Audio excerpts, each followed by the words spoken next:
Hello বন্ধুরা, আসসালামু আলাইকুম। পায়েল কিচেন 6-এ স্বাগত। আজকে আমি দুটো ডিম নিয়েছি, ডিম আলুর তরকারি করব।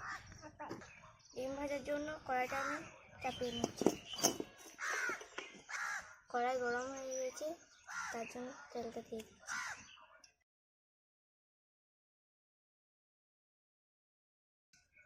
তেলটা গরম হয়ে গেছে, তার জন্য ডিমটা দিয়ে দিচ্ছি। এই যে ডিমটা ভাজা হচ্ছে, ভাজা হয়ে গেলে তুলে নেব। আর ডিমটা ভাজা হয়ে গেছে, কড়াইয়ের মধ্যে তেল দিয়ে দিচ্ছি তরকারির জন্য।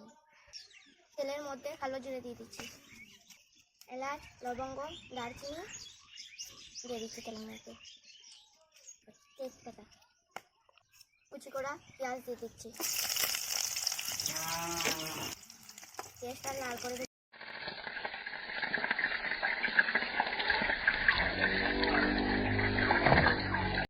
আদা রসুন বাটা দিচ্ছি।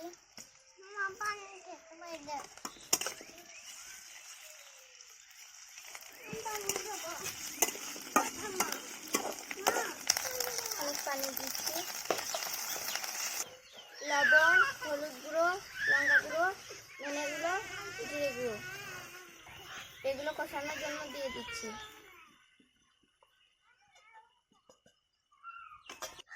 এটা ভালোভাবে কষে নিব। এর মধ্যে টমেটো কুচি দিয়ে দেবো।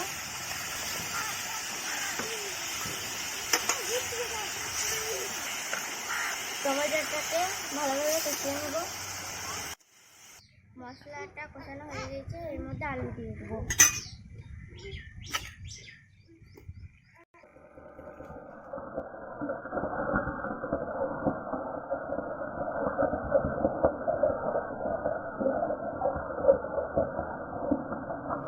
আলুর সাথে মশলাটা ভালোভাবে কষিয়ে নেব।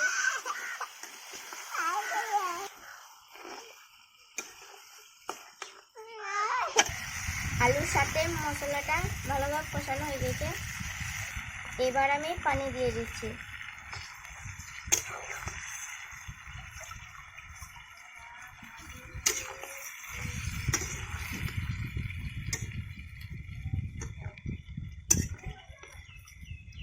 আমার পানি দেওয়া হয়ে গিয়েছে, আমি 10 মিনিটের জন্য ঢাকা দিয়ে রেখে দেবো। 10 মিনিট পর ঢাকনা খুলে নিয়েছি, আমার আলুগুলো সেদ্ধ হয়ে গেছে। এবার এর মধ্যে ডিম দিয়ে দেবো। 2 মিনিট ফুটিয়ে নেব। এবার 2 মিনিট ফুটে গেছে, এর মধ্যে কাঁচা লঙ্কা দিয়ে দেবো। এবার এলাচ গুঁড়ো দিয়ে দেবো। এবার আমার রান্নাটা হয়ে গিয়েছে, এবারে নামিয়ে নেব।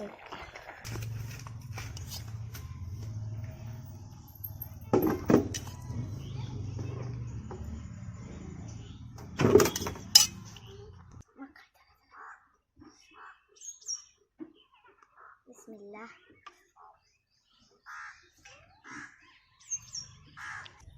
তোমরা বাড়িতে বানাবে, এই তরকারিটা খুব টেস্টি। আমার ভিডিওটা যদি ভালো লাগে, লাইক, কমেন্ট, সাবস্ক্রাইব করে দেবেন।